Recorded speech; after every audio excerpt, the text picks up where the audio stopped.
오늘 우리에게 주신 하나님의 말씀은 마태복음 6장 16절에서 18절 말씀입니다. 너희는 금식할 때 위선자들과 같이 슬픈 기색을 띠지 말아라. 그들은 금식하는 것을 남에게 보이려고 얼굴을 흉하게 한다. 내가 진정으로 너희에게 말한다. 그들은 자기네 상을 이미 받았다. 너는 금식할 때 머리에 기름을 바르고 낯을 씻어라. 그리하여 금식하는 것을 사람들에게 드러내지 말고 보이지 않게 숨어서 계시는 내 아버지께서 보시게 하여라.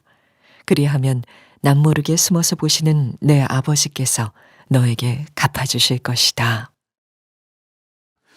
2025년 신년 예배 아버지께서 갚아주시리라. 우리 한번 따라해 보겠습니다. 아버지께서 갚아주시리라. 아멘입니까? 네, 하나님께서 보상해 주신다고 약속해 주셨습니다.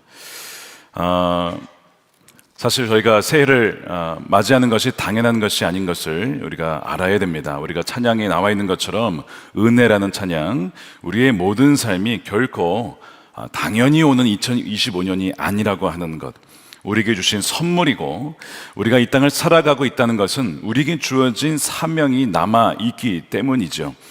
그 사명을 기억하고 우리의 정체성을 기억하고 주님과 함께 동행함으로 말미암아 2025년도도 능히 살아갈 수 있는 힘이 부어지게 될 줄로 믿습니다. 저는 작년 10월쯤에 기도를 하다가 다니엘 21일 금식 기도를 저희 교회가 작년 연말 연초에 2번 연속으로 했는데, 이번에는 저희만이 아니고 다른 한국 교회 성도들이 함께 할 수 있도록 준비하라. 처음에 굉장히 좀 제 마음이 썩 좋지는 않았습니다. 이거를 준비하려면 이것도 해야 되고 저것도 해야 되고, 하나님 제가 이걸 다 감당할 수 있을까요? 어차피 너가 하는 거 아니고 너는 그냥 순종만 하면 내가 할 거니까 그냥 순종하기만 해라 해가지고 10월 말에 분별을 하고 11월 또 12월 이렇게 돼서 금식기도에 대한 책을 준비하고 있었어요.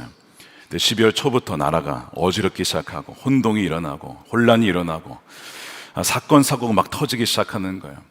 제가 지금 이제 지난 한 주를 보내면서 왜 하나님께서 그때 10월 달에 왜 전 교인만이 아니라 한국의 그리스도인들이 금식하며 기도해야 된다라는 그 마음을 주셨는지 더 명확하게 깨닫게 되는 거예요. 여러분, 성경에 보게 되면 하나님께서 특별하게 금식에 대해 명하실 때에는 하나님께서 특별한 어떤 일을 이루실 거고, 또한 역사하시기 전에 우리의 마음을 준비시키기 위해 금식을 시키시는 겁니다. 그러니까 여러분, 거기에 순종하며 나아갈 때에 하나님이 주시는 특별한 은혜와 상이 있습니다. 그것을 누리는 여러분 되시기를 축복합니다.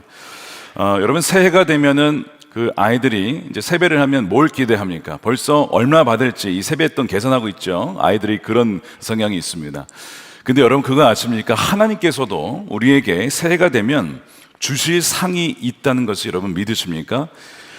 성경에 상 주신다는 말씀이 있어요. 우리가 믿어야 될 것은 무엇이냐면 하나님이 계시다는 것과 그분이 상 주는 분이심을 여러분 믿어야 합니다. 자, 히브리서 11장 6절 말씀을 함께 읽겠습니다. 시작. 믿음이 없이는 하나님을 기쁘게 해드릴 수 없습니다. 하나님께 나아가는 사람은 하나님이 계시다는 것과 하나님은 자기를 찾는 사람들에게 상을 주시는 분이시라는 것을 믿어야 합니다. 여러분, 하나님께서 자기를 찾는 사람, 예배하며 기도하며 금식하며 그렇게 찾는 사람들에게 뭘 주신다고 그랬어요? 상을 주시는 분. 이 상을 여러분 누리시게 되길 축복합니다.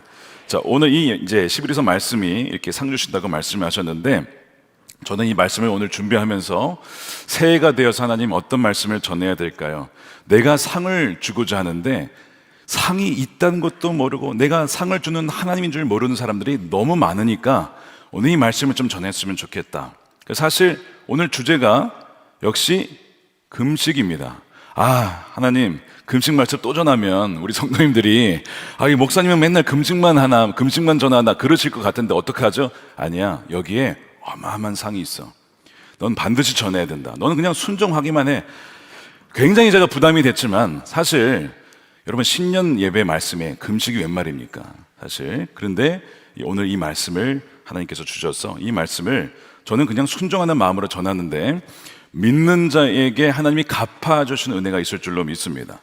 자, 오늘 이제 마태복음 6장은 산상순이라고 예수님께서 말씀하신 그 설교 내용이 그대로 들어가 있어요. 5장에 복이 있는 사람이 누구냐? 팔복을 얘기했어요. 복이 있다는 거예요. 어떤 사람에게. 그리고 조건을 얘기하셨어요. 그리고 6장에 가서는 하나님께서 갚아주시는 상을 받는 사람이 있고 못 받는 사람이 있다는 것을 얘기합니다. 자, 그러면 하나님이 주신 상을 받으려면 뭘 해야 되느냐? 오늘 마태복음 6장 1절에 보니까 의로운 일을 해야 된답니다. 그럼 의로운 일이 뭐냐는 거죠. 자, 보세요. 너희는 남에게 보이려고 의로운 일을 사람들 앞에서 하지 않도록 조심해라. 그렇지 않으면 너희는 하늘에 계신 너희 아버지에게서 상을 받지 못한답니다. 먼저 의로운 일을 하지 않으면 이때 못 받아요. 근데 의로운 일을 하더라도 사람들 앞에서 하면 또 하나님께 상을 못 받습니다. 자, 먼저 이 의로운 상이 무엇인지를 알아야 되는데 마태복음 6장을 쭉 읽어보시면 세 가지가 나옵니다. 세 가지. 첫 번째는 구제와 자선, 두 번째는 기도, 세 번째는 금식을 말합니다. 이 세 가지를 예수님은 의로운 일이라고 말씀을 하셨어요. 자, 이 세 가지를 말씀하실 때에 이 의로운 일이 우리가 행할 때 이것이 우리의 공로는 아닙니다. 우리가 의로운 일, 구제나 기도나 금식을 할 수 있는 것은 우리의 힘으로 하는 게 아니라 하나님이 할 수 있는 힘을 다 주시기 때문에 우리의 공로는 하나도 없는 거예요. 그러니까 여러분, 의로운 일을 행하시기 전에 기억하셔야 될 것은 이것이 나의 공로가 절대 될 수 없다라고 하는 것, 이것은 다 하나님이 주신 은혜라는 점을 먼저 염두하셔야 됩니다. 예수님이 세 가지를 말씀하실 때 이 세 가지를 너희가 할 거냐 말 거냐, 여러분 그렇게 말하지 않으셨어요. 당연히 해야 되는 것으로 얘기를 하십니다. 당연히 해야 되는 것인데 이것을 어떻게 바르게 할 것이냐를 말씀하셨어요. 그러니까 만약 너희가 구제한다면, 만약 너희가 기도한다면, 만약 너희가 금식을 하고자 한다면이 아니고 너희가 구제할 때에, 너희가 기도할 때에, 너희가 금식할 때에 when으로 시작했지 if로 시작하지 않았다는 거예요.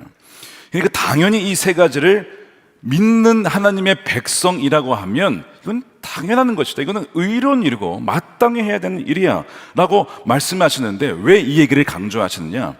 이 세 가지를, 이 마땅한 의로운 일 세 가지를 바른 일을 올바르지 않은 방법으로 하는 사람들이 너무 많았다는 거예요. 그 사람들이 누굽니까?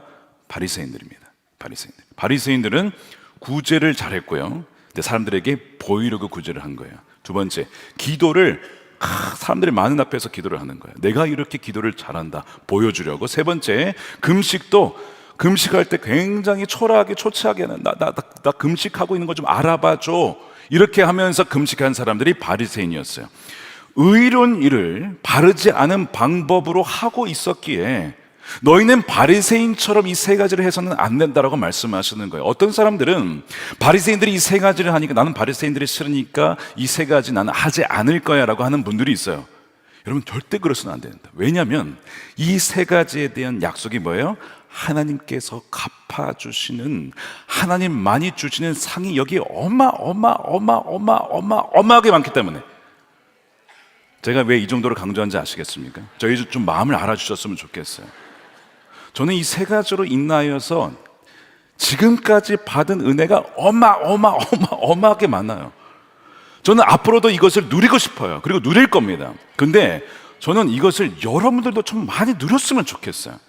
이것이 저의 마음이고요. 이것이 꼭 약간 그 자녀들에게 가장 좋은 걸 주고자 하는 그 마음이라고요. 근데 안타까운 것은 무엇이냐면 이렇게 말씀을 드려도 나와는 상관이 없는 거야. 구제와 금식과 기도는 나하고는 전혀 상관없는 것이라고 그렇게 이렇게 좀 거부하신 분들이 저는 없기를 정말 원합니다. 우리 바로 주님께서도 마찬가지로 왜 이 세 가지를 말씀하시고 그 중요한 산상수훈의 6장 전체를 여기에 대해서 할애를 하셨을까? 그만큼 하나님이 주시는 이 은혜가 너무 많기 때문에 놓쳐서는 안 된다는 것을 말씀하시는 것이죠. 자, 그래서 바리새인처럼 사람들 앞에서 보이려고 해서는 안 된다는 것을 강조를 하셨어요. 그것이 1절입니다. 보세요. 남에게 보이려고 의로운 일을 하지 않도록 해라. 5절 보십시오. 기도할 때도 위선자들처럼 하지 말아라. 16절에도 금식할 때도 위선자들처럼 슬픈 기색 띠지 말아라. 여러분, 이렇게 보이게끔 이 세 가지를 하게 되면 여기에도 상이 있어요. 여러분 진짜 이러나 저러나 다 상이 있는 거예요. 무조건. 어떤 상이 있냐면요, 보이고자 이 세 가지를 하게 되면 어떤 상이 있느냐, 사람들의 칭찬과 명성을 얻게 됩니다. 어떤 칭찬이냐면, 야, 저 사람 저렇게 구제를 많이 하네. 야, 자기도 힘든데 어떻게 저렇게 많이 어려운 사람들 돕지? 사람들의 칭찬이 있어요. 구제를 할 때 사람들이 알아주면 사람들이 칭찬을 합니다. 기도할 때에, 물론 연합 기도할 때가 있어요. 같이 우리가 미스바에서 기도한 것처럼 같이 모여서 기도할 때면 뭐 당연히 누가 기도하는지 알지만, 그럴 때가 아니라 개인적으로 기도할 때가 있는데, 그때도 굳이 사람들 앞에서 막 이렇게 보이려고 기도하게 되면 그때도 상이 있어요. 어떤 상이냐면, 야, 저 사람 저렇게 기도 열심히 하는구나, 기도의 용사구나, 대단한 사람이구나. 사람들의 인정과 칭찬이 있습니다. 금식도 마찬가지예요. 야, 이 금식하는 거 쉽지가 않은데, 한 끼만 굶어도 나는 죽을 것만 같은데 어떻게 저 금식을 저렇게 자주 열심히 오래 하실 수가 있지? 대단한 분이야 라고 하는 종교적인 인정과 칭찬이라고 하는 상이 있어요. 그런데 이것은 그때뿐입니다. 이게 다예요. 뭐가 없습니까? 하나님이 주시는 상은 없는 겁니다. 예수님 지금 그 얘기를 하고 계신 거야. 이 세 가지를, 구제, 기도, 금식을 보이려고 하는 동기로 하게 되면 사람들의 인정과 칭찬은 받을지 모르겠지만, 하나님은 마음을 보시는 분이기 때문에 하나님이 주시고자 하는 상은 받을 수 없다라고 예수님이 강조하시죠. 자, 그래서 그러면 이 세 가지를 행하되 하나님이 주신 상을 받으려면 어떻게 해야 되느냐? 자, 따라해 보겠습니다. 은밀하게, 보이지 않게, 이렇게 하시면 돼요. 그래서 하나님과 나만 아는 비밀을 만드는 겁니다. 아시겠어요? 굉장히 중요한 포인트예요, 여러분. 여러분 이런 얘기 잘 못 들어보셨을지도 모르겠어요. 성경에 다 있는 내용인데 별로 강조되지 않는 내용 중 하나입니다. 하나님과 나만 아는 비밀, 다른 사람 몰라요. 물론 뭐 어쩌다 보면 배우자 정도는 알 수 있겠어요. 그러나 남은 모르는 하나님과 나만 아는 비밀이 많으면 많을수록 은밀하게 보시는 하나님께서 뭐 해주신다고요? 갚아주신다는 거예요. 여러분, 이건 믿음 없이는 불가능합니다. 우리는요, 저도 마찬가지예요. 뭔가를 하면, 뭐 구제를 했잖아요. 좀 알아줬으면, 내가 이렇게 많이 사람을 도와주면 좀 누가 좀 알아줬으면 하는, 안 알아주면 굉장히 서운하고 뭔가 좀 나 혼자 힘든 것 같고 나 혼자 재정 흘려보낸 것 같고 이런 마음이 들어요. 봐요, 든단 말이에요. 그러니까 이게 사실 쉽지가 않아요. 은밀하게 한다는 게 쉽지가 않습니다. 근데 그렇게 은밀하게 하지 않으면 상이 없다라고 주님이 말씀하시는 거예요. 그래서 하나님과의 비밀을 많이 만드는 이번 2025년 새해가 되시길 축복합니다.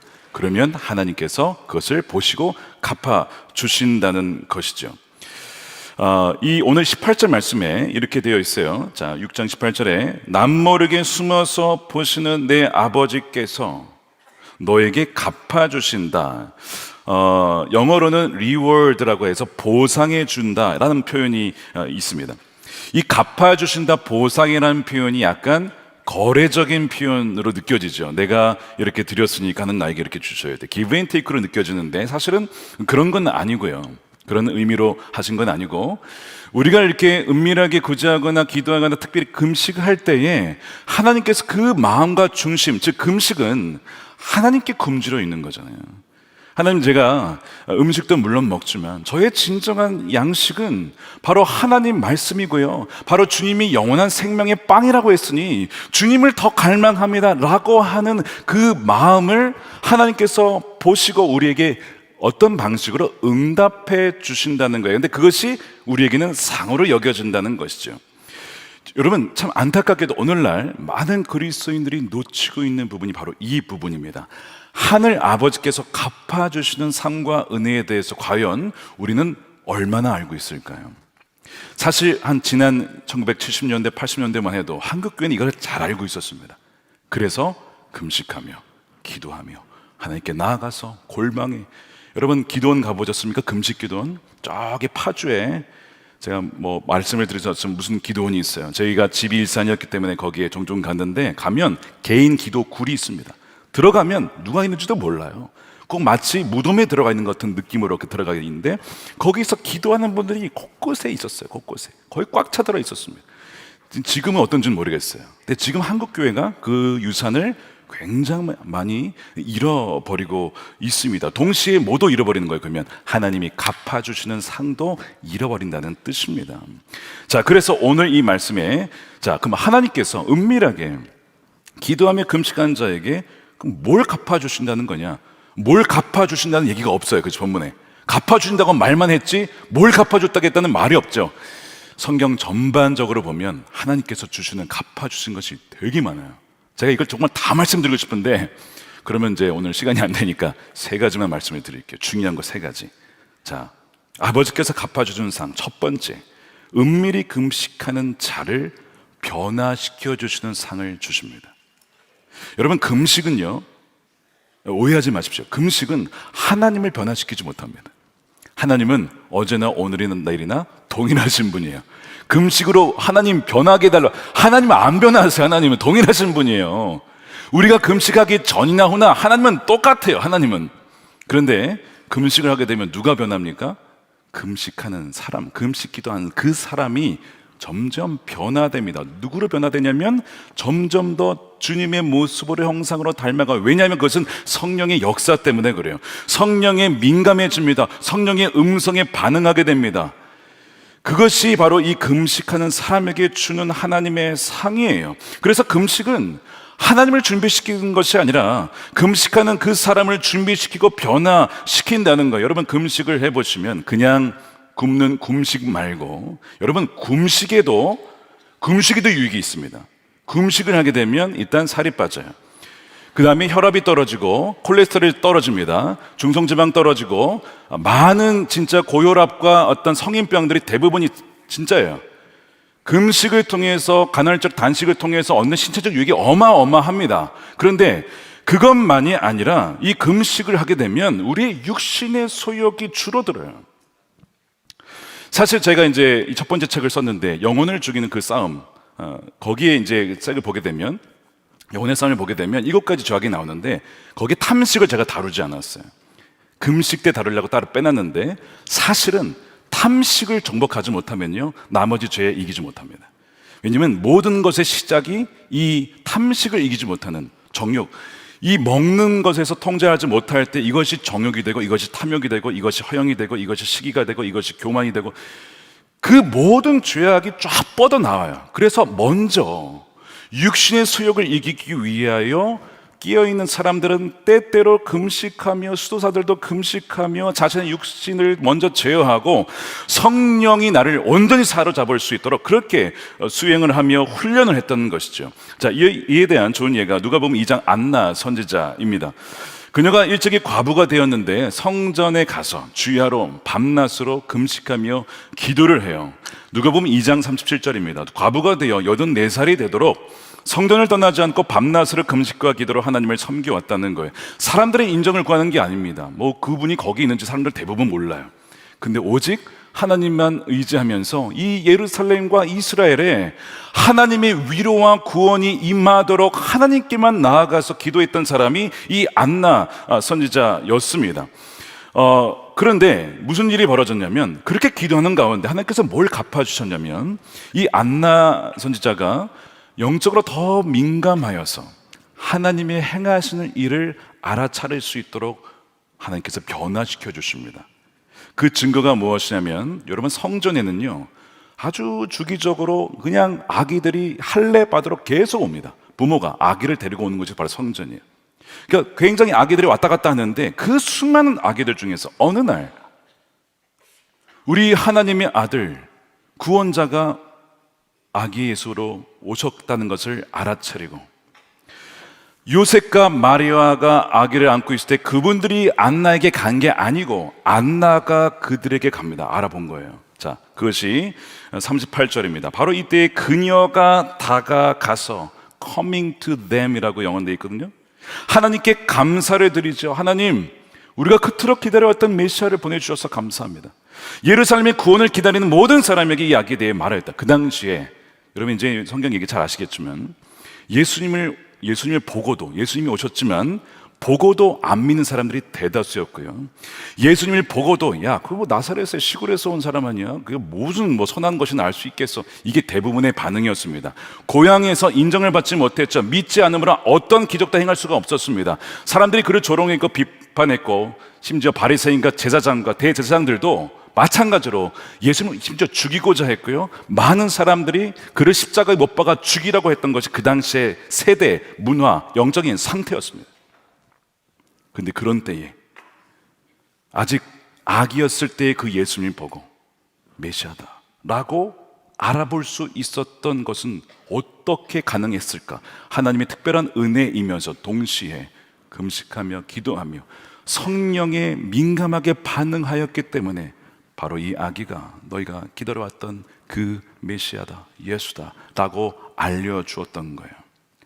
우리가 과연 이 비밀에 대해서 얼마나 알고 있을까요? 우리가 이 비밀에 대해서 주님께서는 이것을 우리가 놓치지 않기를 원하는 거예요. 우리를 변화시키는 것이 바로 이 금식을 통해서 하나님께서 우리에게 주시는 은혜인 거죠. 다니엘서 9장에도 보면 다니엘이 하나님께 나라를 위해서 기도하는데 사실 그 나라를 위한 기도를 통해서 하나님께서 역사하시지만 먼저 하나님께서 주신 것은 다니엘이 변하는 거예요. 다니엘이 회개합니다. 우리의 죄입니다. 우리의 죄 때문이다. 이렇게 회개함으로써 자신이 더 정결하게 되어지고 하나님의 정말 쓰실 수 있는 사람을 더욱더 빚어가는 그 모습을 보게 돼요. 결국 여러분 이 금식이라고 하는 것은 하나님이 주신 상은 금식하는 그 사람을 변화시켜 주시는 하나님의 이 상이 있다는 것을 여러분 믿으시기를 축복합니다. 이것이 하나님이 갚아주시는 보상이에요. 보상. 두 번째는 은밀히 금식한 자에게 영적 돌파를 주십니다. 따라 보겠습니다. 영적 돌파. 우리가 사실 살다 보면 여러 가지 문제에 봉착할 때가 굉장히 많습니다. 재정의 문제도 그렇고 자녀의 문제도 그렇고 배우자의 문제, 가정의 문제, 직장에서 여러 가지 문제가 없는 날이 없죠. 목회도 마찬가지예요. 정말 답답하고 뚫리지 않을 때가 굉장히 많이 있습니다. 금식을 시작해도 문제는 여전히 있는 경우가 굉장히 많이 있습니다. 그런데 금식을 하게 되면 어떤 변화가 먼저 일어나냐면 금식을 할 때에 바른 금식을 한다면 우리의 시선의 변화가 됩니다. 목회를 하든지 비즈니스를 하든 뭘 하든 간에 우리를 가로막고 있는 장애물에 우리는 늘 시선을 가게 되어 있어요. 이 문제 때문에 이것 때문에 안 된다라고 하는 우리 시선 자꾸 거기에 가요. 근데 금식을 하게 되면 하나님께서는 우리의 시선을 하나님의 관점에서 이 상을 보도록 바꾸어 주십니다. 우리의 시선이 먼저 초점이 바뀌게 되는 것이죠.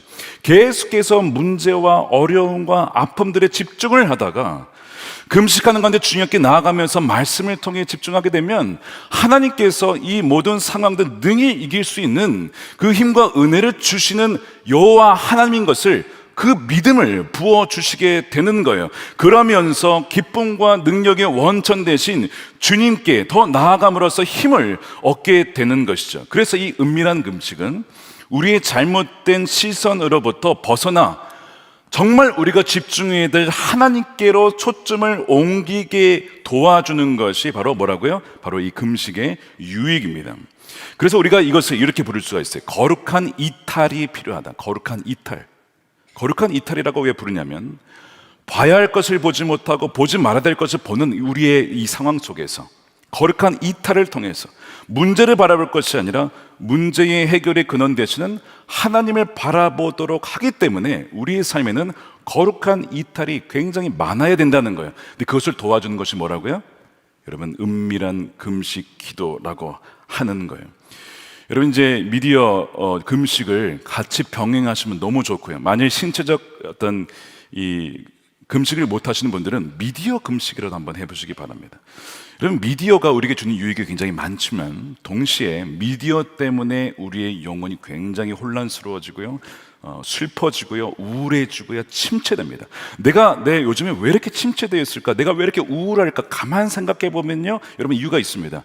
들려오는 소식들 때문에 그래요. 뉴스 때문에 우리의 마음이 막 흔들리는 거예요. 어떤 사람은 좋았다고도 슬펐다고, 이게 하루에 뉴스에 따라서 막 롤러코스터를 타는 이유, 여러분, 이 미디어 때문에 그래요. 그러니까 미디어를 끊고 미디어 금식을 통해서 여러분 그 시간에 하나님의 찬양해 보세요. 하나님께 기도해 보세요. 말씀을 읽고 들어보세요. 완전 달라집니다. 똑같은 사람인데 전과 후가 달라져요. 미디어 금식한 사람들의 고백이 내가 왜 진작 미디어 금식을 안 했을까? 이렇게 얘기를 해요. 그만큼 그 영적인 이 중심이 바로 잡히게 되는 거예요. 그러면서 초점이 바로 맞춰야만 그 다음에 돌파가 일어나는 거예요. 돌파는 초점이 흔들리면 절대 일어나지 않습니다. 먼저 하나님이 하신 일은 우리의 시선을 하나님께로 초점을 맞춘 일을 먼저 하신다는 것이죠. 거기에 대한 예를 들면 느헤미야서에 보면 느헤미야가 뉴스를 들어요. 고국에서 성문이 불타고 성벽이 무너지고 백성들이 괴로워한다는 안타까운 소식을 하나님을 통해서 듣게 되죠.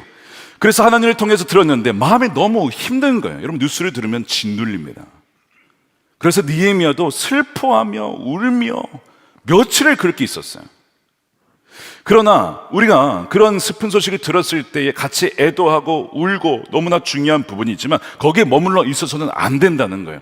느헤미야가 그 뉴스를 듣고 나서 거기 머물지 않고 초점을 그 뉴스의 소식에만 맞추는 것이 아니고 초점을 바꿉니다. 어디를 바꿔요?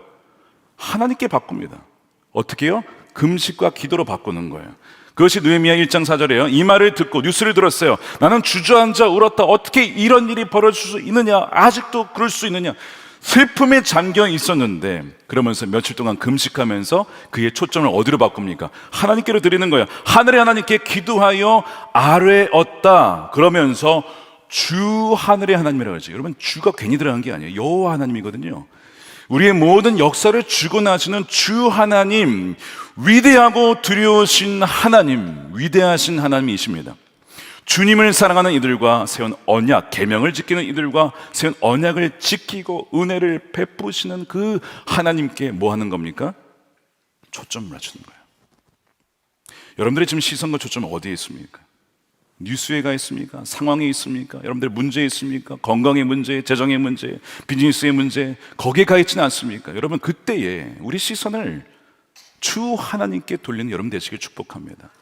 우리가 예배를 왜 드려야 되죠? 정기적으로 우리의 시선이 다 분산되어 있거든요. 막 이리저리 휩쓸리기 때문에 하나님께 시선을 집중하고자 우리가 모여서 예배하며 하나님의 관점에서 이 세상을 바라볼 수 있도록 하기 위해 우리의 시력을, 시선을 교정해야 되는 것이죠. 그것이 바로 예배의 유익인 거예요. 자, 그렇게 했을 때에 이 느헤미야의 시선이 주님께 고정이 되니까 역사가 벌어져요. 역사가. 어떤 분은요, 기도한다고 뭐가 되느냐라고 하는 분이 있어요. 안 믿는 분은 그럴 수 있어요. 여러분 기도하는데 이런 상황에서 기도만 해도 되겠느냐? 여러분 이런 상황에서 기도만 해도 되는 게 아니라 하나님께서 들으시면 뭐라고 느끼실까요? 굉장히 기분 나빠하실 거예요. 너 나를 안 믿는구나. 내가 역사의 주관자임을 믿지 못하는구나. 내가 배후에서 모든 역사의 주관자가 되고 함께하면 너가 믿지 못하는구나 라고 여러분 말하실 거예요.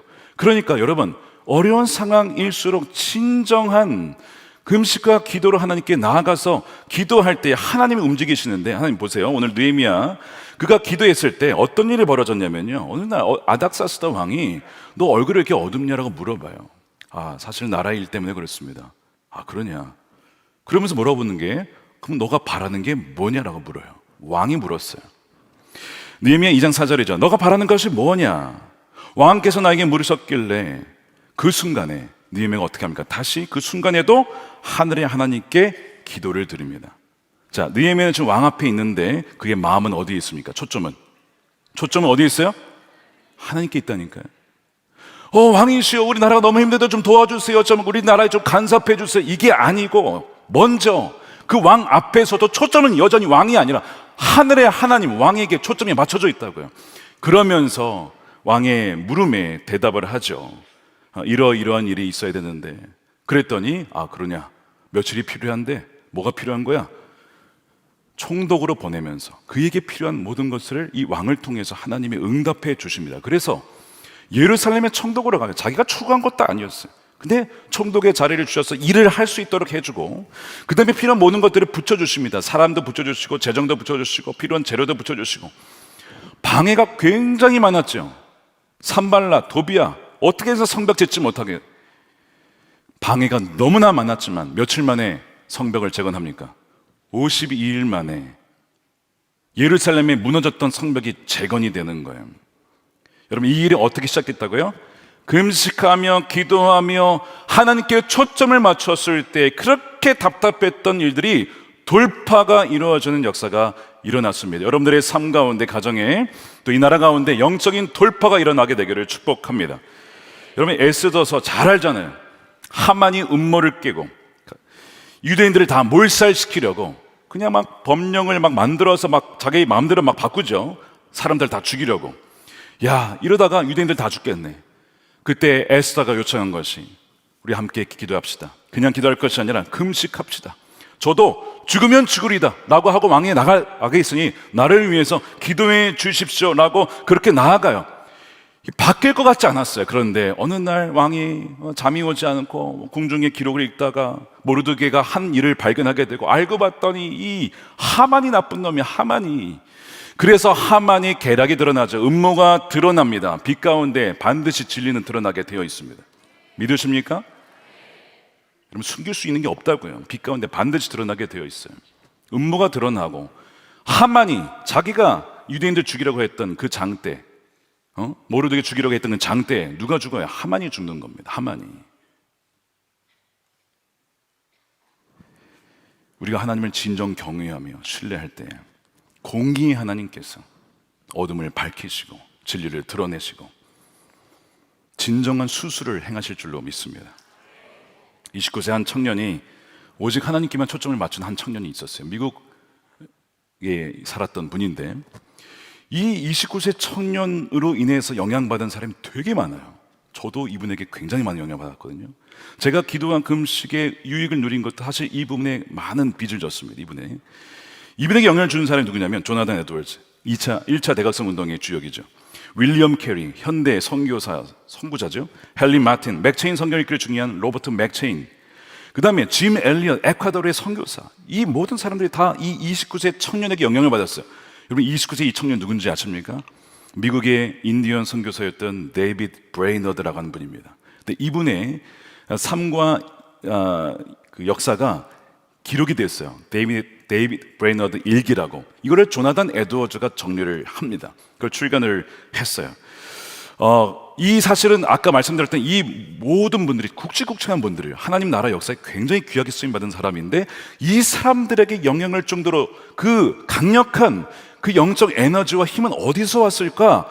그것이 궁금했던 거예요. 조나단 에드워즈는 그 일기의 마지막에 보면 그의 인생을 평가하면서 정리한 내용에 그의 인생의 비결 한 가지를 꼽습니다. 한 가지. 그걸 제가 읽어드릴게요. 자, 들어보세요. 특히 한 가지 임무와 관련하여 그가 보여준 모범과 성공이 특별히 목사들과 일반 그리스도인들 모두에게 극히 도움이 될 것인데, 곧 은밀한 금식의 임무가 그것입니다. 독자는 브레이너드가 얼마나 이 임무를 권장하며 또한 자신이 얼마나 빈번하게 은밀한 금식을 시행하였는지를 보았을 것이며, 그가 얼마나 이 임무에 애착을 가졌고 거기서 복을 누렸고 그 임무가 그의 영혼에게 얼마나 큰 유익을 끼쳤는지도 이 일기를 통해 보았을 것입니다.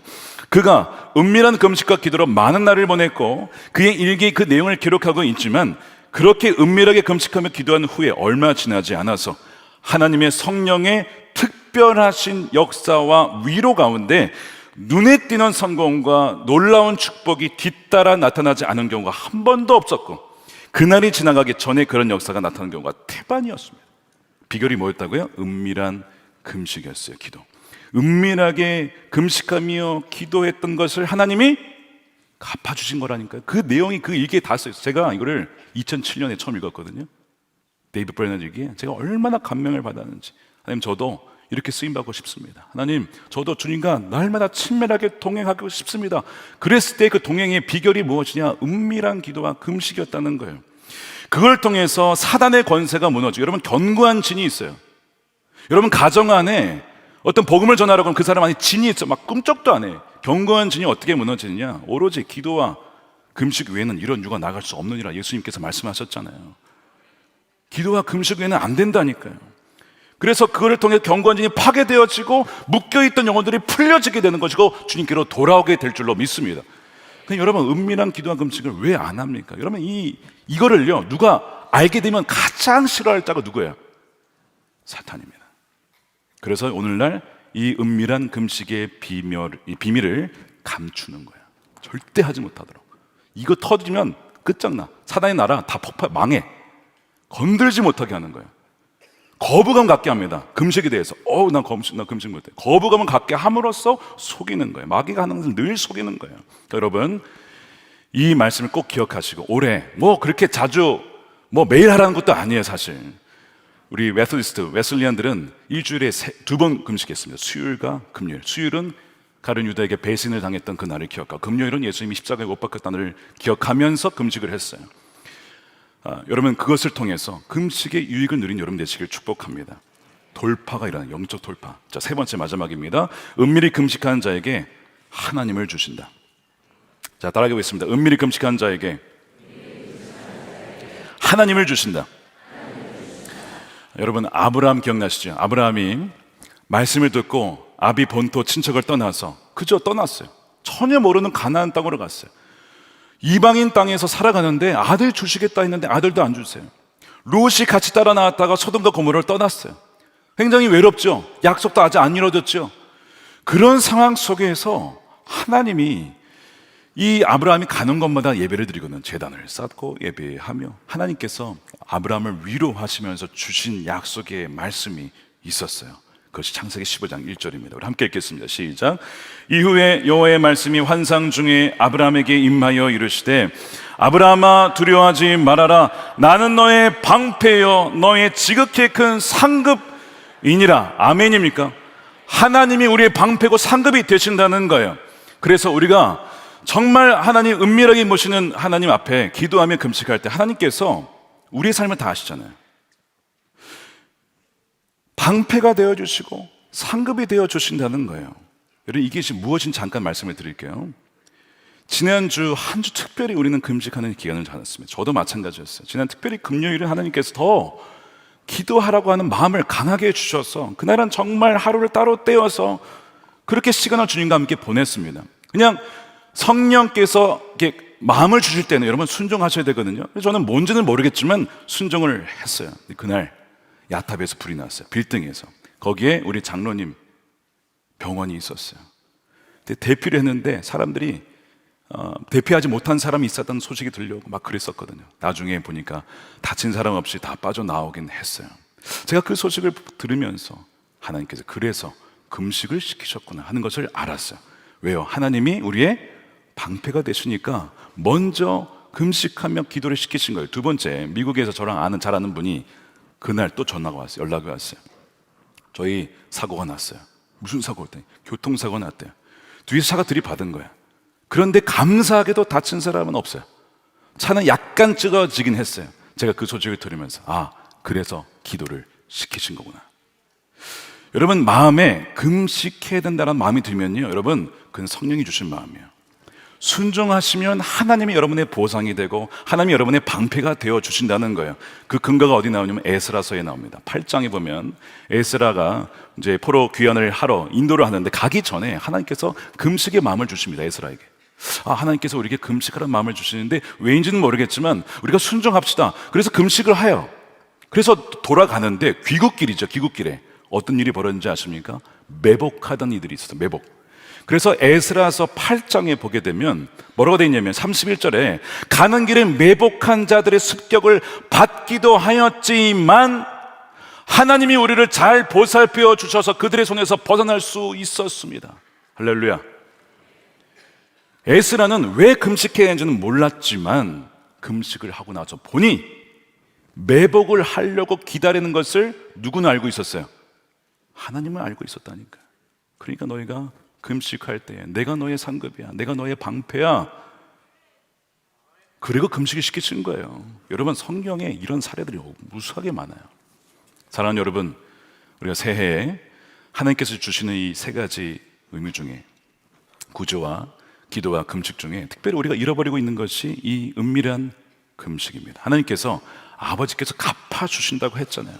어떻게 갚아주세요? 우리를 변화시켜 주시고요, 우리의 영적 돌파를 일어나게 하시고 하나님 자신을 주시고 우리에게 방패가 되어주시고 지켜주시고 또한 우리와 함께 영원히 함께 하신다고 약속하시잖아요. 이 놀라운 상을 2025년도에 모두가 빠짐없이 누리는 저와 여러분 되시기를 주님의 이름으로 축원드립니다.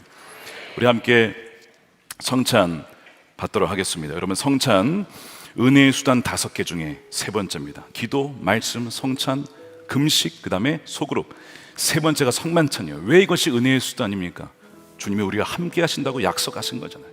우리의 초점을 문제에 두지 말라는 거예요. 내가 너와 함께 하고 있는데 너 자꾸 시선 어디에 두고 있느냐? 너와 함께하는 나에게 줘라, 영원히 떠나지 않는다라고 하는 임마누엘의 하나님, 우리 죄를 용서하시고 구원하신 하나님께 감사함으로 나아가라. 이게 성찬의 은혜입니다. 우리가 오늘 이 시간 기도할 때 주님, 우리가 불신을 용서해 주십시오.